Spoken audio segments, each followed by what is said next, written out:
Hello বন্ধুরা, আবার একটা নতুন রেসিপি নিয়ে চলে এলাম। দেখুন, আজ বানাবো মাটন বিরিয়ানি। তার জন্য রাইসটা আমি করে নিয়েছি। অন্যদিকে দেখুন মটনটা হচ্ছে। এর মধ্যে হওয়ার টাইমে আমি একটু বিরিয়ানি মশলা দিয়ে দেবো। অন্যদিকে আমি ব্রেস্তাটা করে নিয়েছি, বিরিয়ানি মশলাটা দিয়ে দিলাম। তারপর অন্যদিকে আমি আলুটা ভেজে নিয়েছি। এদিকে মাংসটা হয়ে গেছে। এরপর আমি সব এক জায়গায় নিয়ে নিয়েছি। কী কী দেবো তার জন্য বড় একটা পাত্র নিলাম, বিরিয়ানিটা দমে দেবো এই জন্য। অন্যদিকে একটা প্লেটের মধ্যে ব্রেস্তা আর একটু অল্প টেস্টের জন্য চিনি দিয়ে আর বিরিয়ানি মশলা দিয়ে একটু মাখিয়ে নিলাম।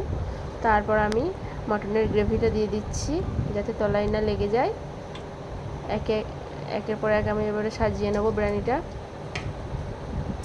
এরপর রাইস দিয়ে দিলাম, তারপর আলু দিচ্ছি। আবার এইভাবে করে নেবো পরপর স্টেপগুলো। একটু ব্রেস্তা ছড়িয়ে দিলাম, একটু কেওড়া জল গোলাপ জল দিয়ে দেবো। এইভাবে করে নিলাম। যদি ভালো লাগে রেসিপিটা, প্লিজ লাইক কমেন্ট শেয়ার।